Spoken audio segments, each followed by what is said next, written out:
Well, hey there, I want to welcome you back to this week's session of video devotions. We're walking through the book of Romans.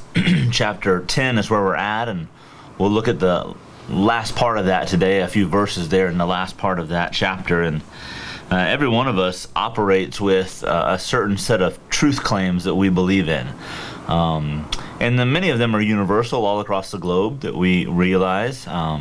We all recognize that there is the truth claim that there is gravity, that we're all bound by gravity. There's the truth claim that the sky is blue. There's the truth claim that money does not grow on trees. There's the truth claim from the great Forrest Gump that life is like a box of chocolates. And so we all operate on these different truth claims, and Paul gives a truth claim in Romans chapter 10 that is just a universal thing that we believe in, and because we believe in it, we should build our life off of that. And that truth claim comes in chapter 10, verse 13, and Paul just makes a statement where he says, everyone who believes or everyone who calls on the name of the Lord shall be saved. It means that anyone has access to God's grace. Not just certain people, not just elite people, not just people who have it together, but everybody has access to that.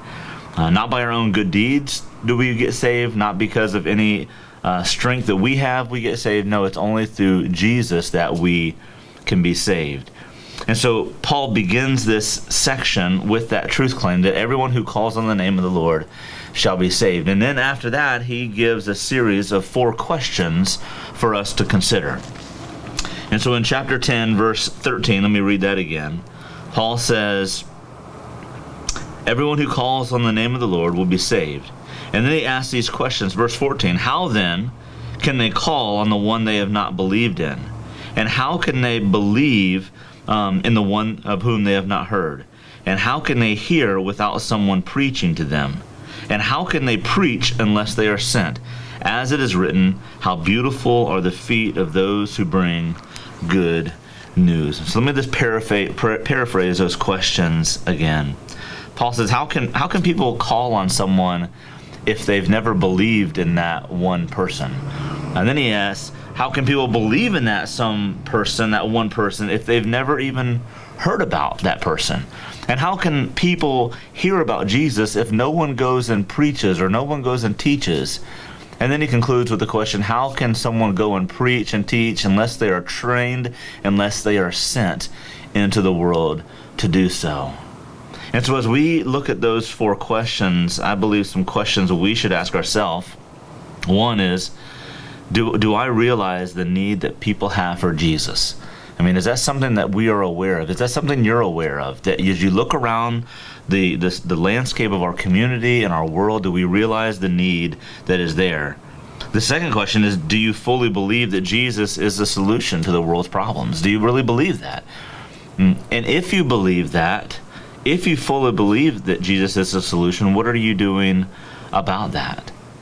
As you consider your network of friends and your circle of influence, do you know anyone?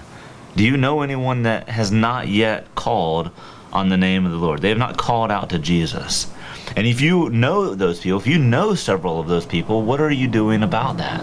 What are you doing to make sure that they do know Jesus, that they have the opportunity to call out to the one that they are now putting their hope in? And so as you think about that, ask yourself, have you shared Jesus with someone in the last 30 days? I mean, think about your life. In the last 30 days, at work or at school or at the restaurant or wherever you're doing life at, have you in the last 30 days shared Jesus? And I don't mean share Jesus with someone that's already a believer and talk about how good Jesus is. That's important. But with someone who does not know Jesus, have you even talked to them about Jesus and what he offers for us? And then second of all, in the last year, have you supported missions? Missions does the work of taking the gospel to the rest of the world. And have you supported that prayerfully? Have you supported that financially as well? And so Paul says at the end of this that it's a beautiful thing when you and I carry the gospel, when we carry the life-changing message of truth to a world that's dying. And so I would just ask you to consider that. What are you doing to carry the gospel Are you sending people? Are you training people? Are you preparing people? Are you giving money for missions?